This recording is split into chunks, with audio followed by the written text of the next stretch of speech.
আসসালামু আলাইকুম। সবাইকে স্বাগতম জানাচ্ছি আমার আজকের রেসিপি দেখার জন্য। খুবই মজাদার একটি মাছের রেসিপি নিয়ে চলে এসেছি। আজকে রান্না করব ট্যাংরা মাছের তেল ঝাল। ট্যাংরা মাছের এই তেল ঝাল রান্নাটা অনেক বেশি টেস্টি হয়, ভাতের সাথে ভীষণই ভালো লাগে খেতে। খুবই সহজ এবং কমন একটি রান্না, কম বেশি এই রান্নাটা সবাই রান্না করতে পারে। আমি আজকে যেভাবে রান্না করেছি সেটাই আপনাদের সাথে শেয়ার করলাম। আশা করছি আপনাদের ভালো লাগবে। আমার চ্যানেলে এখনও যারা নতুন, চ্যানেলটি সাবস্ক্রাইব করেননি তারা প্লিজ আমার চ্যানেলটি সাবস্ক্রাইব করে নেবেন এবং পাশে থাকা বেল বাটনে ক্লিক করে দিবেন। ট্যাংরা মাছের তেল ঝাল রান্না করার জন্য আমি এখানে 300 গ্রাম ট্যাংরা মাছ নিয়েছি আর মাছগুলো কেটে ধুয়ে ভালো করে পরিষ্কার করে নিয়েছি।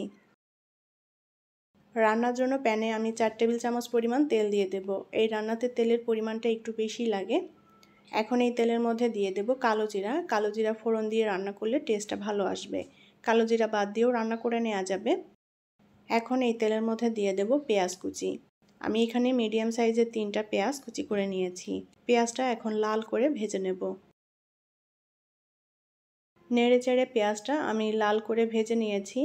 এখন এই ভাজা পেঁয়াজের মধ্যে দিয়ে দেব পেঁয়াজ বাটা। আমি এখানে 2টা বড় সাইজের পেঁয়াজ বেটে নিয়েছি। পেঁয়াজ বাটা দিয়ে আবারও ভেজে নেব যাতে পেঁয়াজ বাটার কাঁচা গন্ধটা চলে যায়। সুন্দর করে নেড়েচেড়ে মশলাটা ভেজে নিয়েছি আর মশলার কাঁচা গন্ধ চলে গিয়েছে। এখন এই মশলার মধ্যে দিয়ে দেব টমেটো পেস্ট। বড় সাইজের একটা টমেটো পেস্ট করে নিয়েছি। টমেটো চাইলে কুচি করেও দেওয়া যাবে। টমেটো পেস্ট দিয়ে আবারও ভালো করে নেড়েচেড়ে ভেজে নেব যাতে কাঁচা গন্ধ চলে যায়। চুলার আঁচ অল্প রেখে বারে বারে নাড়াচাড়া করে মশলাটা ভেজে নিতে হবে, মশলা যেন পুড়ে না যায়। এখন এই মশলার মধ্যে দিয়ে দেব রসুন বাটা। 1 চা চামচের মতো নিয়েছি রসুন বাটা। রসুন বাটা দিয়ে নেড়েচেড়ে আবারও একটু ভেজে নেব। মশলা সুন্দর করে ভাজা হয়ে গিয়েছে। এখন দিয়ে দেব কষিয়ে নেওয়ার জন্য পানি। এবার গুঁড়া মশলাগুলো দিয়ে দেব। আমি এখানে লবণ টেস্ট অনুযায়ী নিয়েছি। হলুদের গুঁড়া 1/2 চা চামচ, জিরার গুঁড়া 1 চা চামচ আর শুকনো মরিচের গুঁড়া 1 চা চামচ। মশলাটা ভালো করে নেড়েচেড়ে কষিয়ে নেব। ঢেকে দেব। 4-5 মিনিট ঢেকে দিয়ে আমি মশলাটা ভালো করে কষিয়ে নিয়েছি। এর মাঝে একটু নেড়েও দিয়েছিলাম।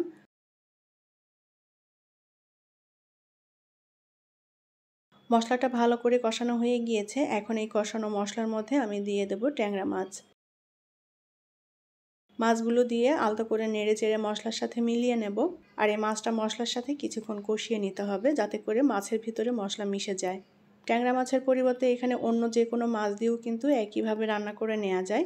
তো ট্যাংরা মাছের এই তেল ঝাল রান্নাটা খেতে খুবই ভালো লাগে। আর এখানে মরিচের পরিমাণ কিন্তু যার যার টেস্ট অনুযায়ী অ্যাড করতে হবে।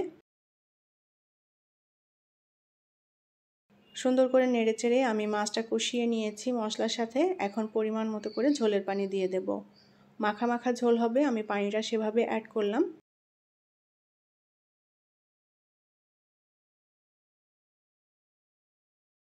ঢেকে দিয়ে রান্না করে নেব। 7-8 মিনিট ঢেকে দিয়ে রান্না করে নিয়েছি। মাছের ঝোলটা আমি আরও খানিকটা টানিয়ে নেব। একটু মাখো মাখো টাইপের হবে ঝোল, এভাবেই জাল করে টানিয়ে নেব।